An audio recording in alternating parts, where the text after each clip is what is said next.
guess we'll have to see. I mean, if it were to like, listen, our lives are the same as they are on camera, as they are off. If the cameras happen to catch something like that, I'm sure the audience would love that. So Carl, I'm so excited about this season of Summer House. I watched the first episode. Is there anything that you're nervous for fans to see when they watch season 6? Great question. What the beauty of our show is obviously we lived it, we filmed all summer, but we are watching it as the audience is watching it. So quite frankly, there's been things in the past that I was scared that were going to come out and actually never made the air. There's things that I thought would absolutely make the air and don't make it. It's kind of a game, but I will say this is I'm most confident in this season because just of where I'm at in my life and just some of the changes I've made. So yeah, there's certainly some cringy things, I'm sure, but not as bad as in the past. Not as bad as in the past. And congratulations on your sobriety. How many months is it now? So I just hit a year this past weekend. Awesome. So feeling really good. For me personally, I mean, it's been a huge accomplishment. So I'm really proud of myself and I'm going to keep going. So I'm like 369 days sober right now. Good for you. That's awesome. That's an incredible accomplishment. It really is. I mean, I know that you turned down Winter House because you were afraid it might affect your sobriety. Were you ever hesitant about going back to Summer House because of that? I mean, well, the reason I didn't do Winter House, what people don't realize is Winter House was filming when Summer House was airing last season. Mm-hmm. So I was dealing with, if you watched last season, my brother passing away was caught on camera. And I don't know of another Bravo show or another reality show that's ever covered anything like that. And for me to relive that again in the spring when the show aired was a lot. And I needed time. I didn't even watch those episodes live when they came out because, as you can imagine, it was really, really difficult. And being with my family was most important and taking care of my sobriety was most important. So I love my friends to death. Trust me, it would have been fun to go to Vermont, but in March last year, I was not in the right headspace to be there. And it was just better for me to let my friends go have a good time. And I'm so grateful I did because, I looked at some of the Winter House stuff and it was a party and a big booze fest. And that just wouldn't have been the right place for me at that time. Definitely. And I'm so sorry about your brother. I really am. So, is it hard for you to ever be in the house when all those parties are going around, or do you just kind of remove yourself from the situation and just like we see in the first episode, you're like, peace out, I'm going to go to bed early. Yeah. I think what'll be interesting for the audience to follow along this season is, me actually going, I'm sure there's plenty of people that watch our show that have a friend who's sober or trying to, figure out their drinking. And my hope is that people can relate to it and see how I navigate it.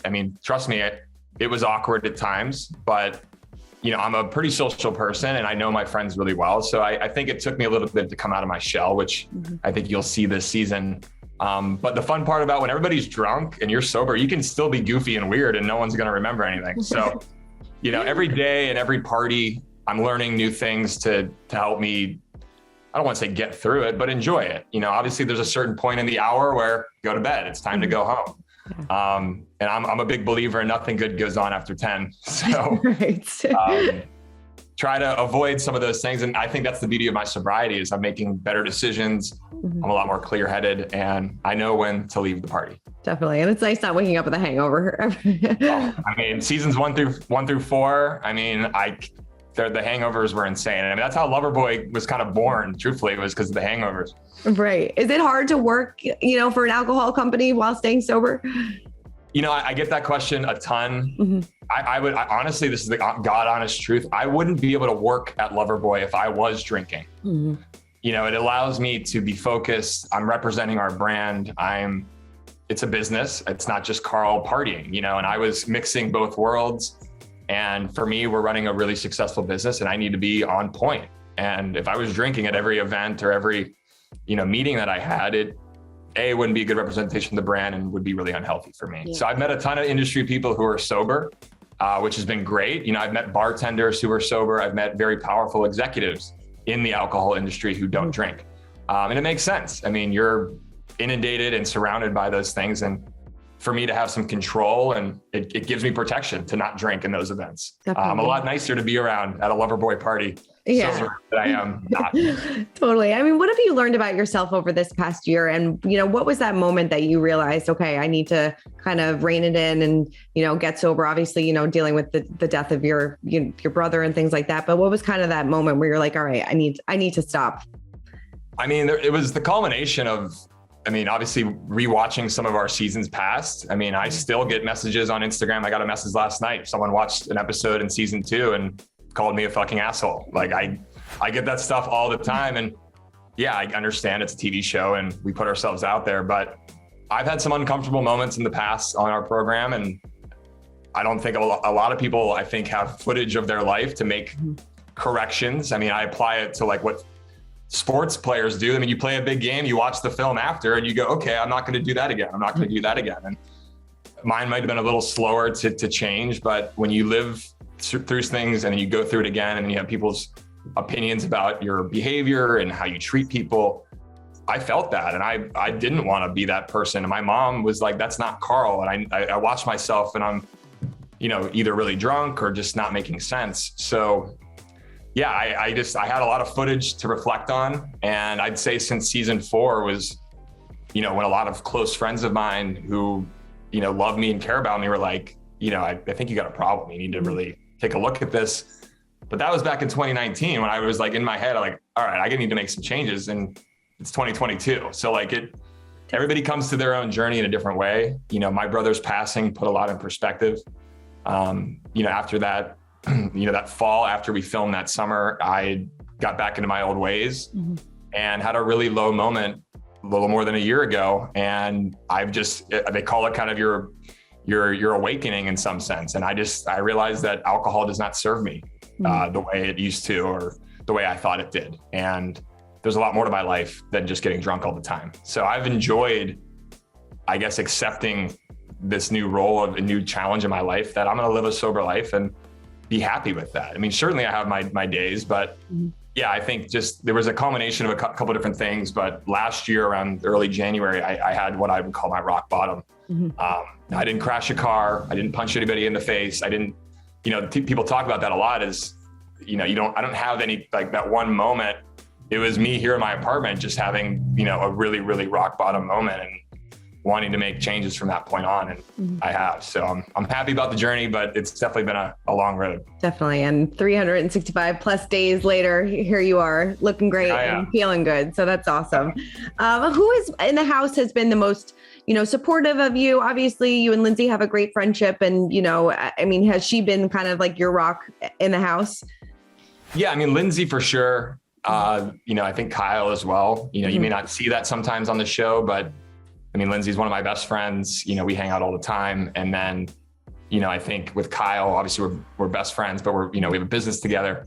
Both of them had seen me in moments that had questioned whether or not like they could be friends with me anymore based upon the partying and drinking. So the thought of losing Lindsay, the thought of losing Kyle as friends because of my behavior was also a big kick in the ass to be like, okay, like I care about these people. I love them.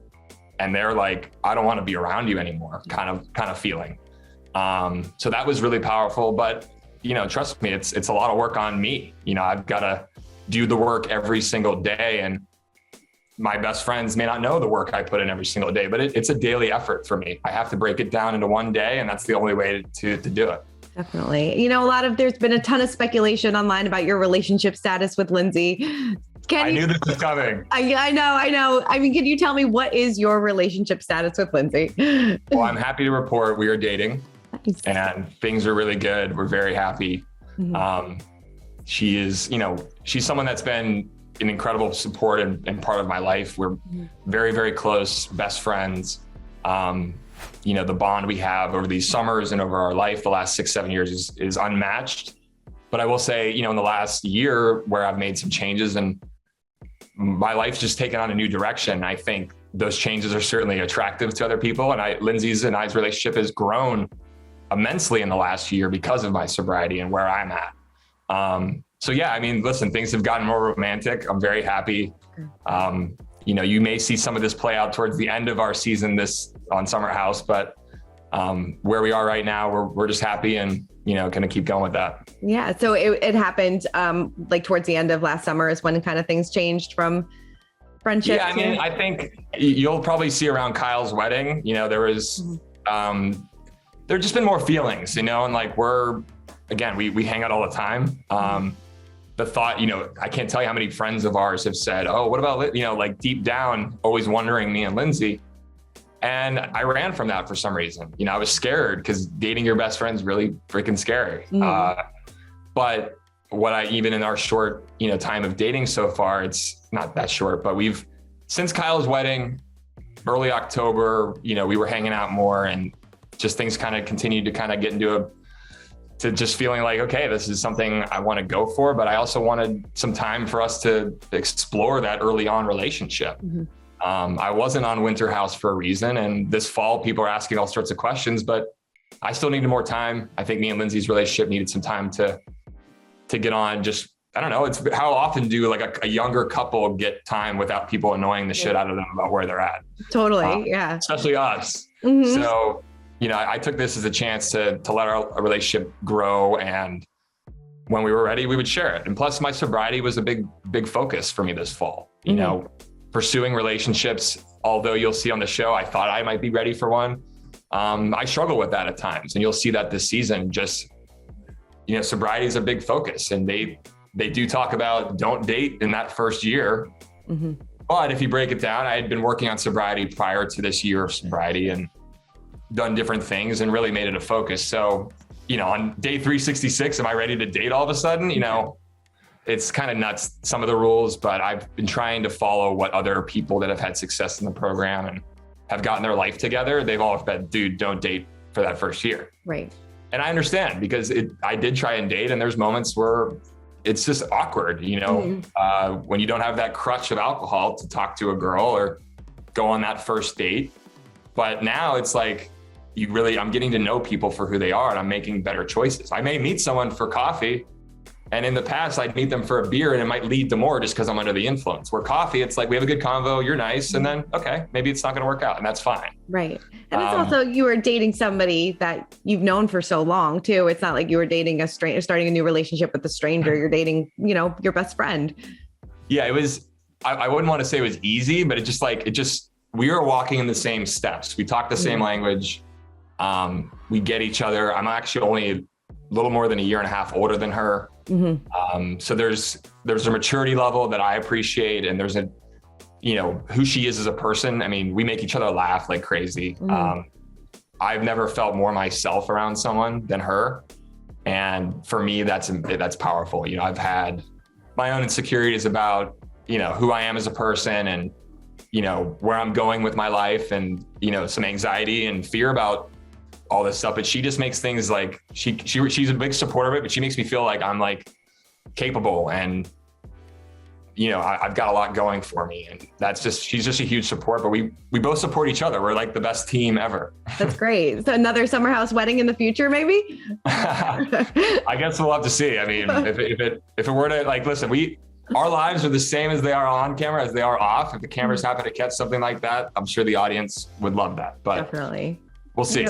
In the first episode, the cameras do catch a heavy moment between you and Lindsay. She opens up to you about suffering a miscarriage. I mean, what was that like for you to kind of be there for her during that difficult time? And, kind of walk me through that, because it's definitely, it's a really sad moment that she kind of opens up to you about. Yeah. I mean, I just got kind of goosebumps just kind of thinking about it. And we, obviously I didn't know that, and that, the beauty of our show in some ways is, I'm finding all this intense information. And the previous night, her and I were having some misunderstanding and kind of a fight. But now knowing that, it gave a lot of context to where she was coming from. I really felt bad for her. I think given the situation with her and Jason, and, they were having fun, but it wasn't that serious. And she wasn't trying to do this, but it's such a beautiful thing. And I think she's at an age where, other women would be like, holy shit, you're pregnant. Like, so a lot came on her really quickly, but I just tried to be her friend. I think sometimes, like, even with what I dealt with the loss of my brother, just someone being there, not necessarily asking like, hey, what do you think about that? It's just more being there to support her, understanding she's dealing with stuff. You'll see later on, I think that, I try to get her something to kind of offset how she's feeling and just be a good friend to her. I candidly, I did see the scene you're talking about, because, we're preparing for this. I kind of watch it back and I'm like, I wish I was even more supportive in that scene. It was a lot to take in. And, I think men do struggle sometimes of fully understanding some of those female women types of things in their life. And I think men could do a better job of understanding and supporting it. So I'd like to learn and continue to try and find ways to support her. But it's, I have an aunt who's, experienced some challenges with birth, and I know it's a very common thing. So my hope to Lindsay is that her story can help others. I hope it helps her come to some better understanding about, her and what she wants with, having children or her family. I think at the end of the day, that's all we can hope for, is it can maybe heal some wounds. It can help some people and help her grow. But it's a new topic for Summer House for sure. Yeah, definitely. And a heavy one, definitely. Yeah, it is. And I think you were a great friend to her during that moment, of what we saw. I think, you always look back. It's like, not that I'm trying to like outdo being like a great friend. It's just, that's such an intense moment, such a heavy situation. You watch those things back and you're like, damn, I wish I maybe would have said something different. Even in those moments, you still kind of, excuse me, want to find ways to really like, I don't know, just do the right things for her. Cause you got 1.5 million people watching how I respond to that. Yeah. But I do know she's incredibly strong. I give her so much credit for sharing that story with our audience. She's always been someone that's been very open. I'll say the OGs have generally always been very open with certain things. Now, some of it, things have happened in our lives that have come out on camera, things that we've shared, things have happened. This is something that's, I think, going to be hopefully important for her. And I hope she can be an advocate for women, and it'll help her grow and help others grow too. That's definitely. The only hope I can have. It definitely will. And, kind of shifting gears a little bit, this season, based on the trailer, we do see Lindsay and Sarah and Austen kind of in this bit of a love triangle thing going on. Is that going to be a little awkward for you to be watching back? And were you aware of Austen, of this little love triangle? Yeah. Obviously I was very aware, even going into the summer. I knew Lindsay and Austen were very close. Prior to Vermont, I would hear Lindsay on the phone with Austen periodically, and they would FaceTime. He'd FaceTime her at 12 o'clock at night at the bar or whatever. They talked a lot, and I always was supportive of their friendship. And I even was like, yeah, you and Austen should have fun. Go for it. Do your thing. So I've always wanted Lindsay to be happy. I want her to, I am protective of her, but she's an adult. She can have her fun. And I wanted her to have the best summer she could have, because based on both of our previous summers, I think we were all needing to let loose a little bit. And sure, I'm sure there'll be things that I watch back that'll probably be a little tough, but I'll be sitting next to her watching it. So I think there's some, I always try to tell myself, it's like, okay, these things happened, but where are we right now in this very moment? Think about, be present to some degree. Yes, the show was filmed 6-7 months ago, but I try to remain present and just remember where we are right now. We all have previous relationships. We've all had makeouts or hookups that have been on this show. So it's like, what's another one? Exactly. What's the status of her friendship with Austen now? Because obviously, they kind of had a falling out after Watch What Happens Live when he was on it. What's their status of their friendship? I think I'll say this. We were in Charleston about a month ago for Loverboy, and we were launching South Carolina. We brought our products to the great, what they call it, the low country down there. So we threw some parties. Lindsay came with me. Amanda was there with Kyle. Austen and Shep, and Shep's girlfriend Taylor came. Paige and Craig stopped by at a different time. So we're friendly and cordial. I think Austen and Lindsay, I hope, would have a more of adult conversation that Austen needs to lead. I did see some of the Watch What Happens. He was not great to her. They are friends. They have a friendship, and that was not what a friend would do to someone, especially on a live program. Now, I do like Austen. We are buddies. But I've given them the air on that one. I can talk to Austen and we're cool, but I think at some point they'll probably have a more adult conversation. But they were cordial and cool. I think, we're adults. We're not trying to, but I understand why she was upset, and that she has every right to be. Definitely. Is he supportive of your relationship? I think so. Yeah. Yeah. It's funny. Kyle's supportive. I think it's just, I think people kind of seen it slowly kind of brewing, and it's kind of like a little bit of a shock at first, but I mean, when people hang out with us and see us in the last, month or two, they wouldn't miss a beat. I mean, other than me calling her babe, it's pretty, it's like nothing's changed overall, because we do hang out all the time. We do have incredible chemistry. Now things have just got a little more romantic, which has been, honestly, it's been really, really good and exciting. That's awesome. How are Kyle and Amanda doing in their newlywed life? Obviously, in the first episode, we see Amanda and Kyle, have kind of like these ups and downs. It was revealed that this contract was made prior to their wedding. Did you know anything about that? And were you just as surprised as everybody else? Yeah, I mean, trust me, I'm out of anybody, I've been a huge champion of their relationship. I've seen, I don't know why it plays in my head, but I'll never forget the first time I shook her hand. Season 1, she came to the house, and in my head thinking, oh my God, this girl has no idea what she's walking into. But Amanda's grown and evolved and become she's a woman. She's a full-blown adult. And I think Kyle has certainly grown and evolved. And yes, we have our moments, but I give them a lot of credit because I don't know a lot of couples who've opened up this every step of the way of their relationship like they have. That gives our show a lot of just, I don't know, it's interesting stories about people's lives, and Kyle and Amanda bring it. So I have a lot of respect for what they share. Yeah, granted, I wish sometimes they weren't so tough at each other in those moments, but alcohol is a big part of that. They also are running a very successful business. They also have a wedding on their plate. They also live together in the same office that they work in. Pandemic, wedding changes. I mean, I'm a little more sympathetic to the other pressures that they're dealing with, because I see it firsthand day to day at work. I'm also Kyle's best friend, and I just try to put things through a little bit of a filter.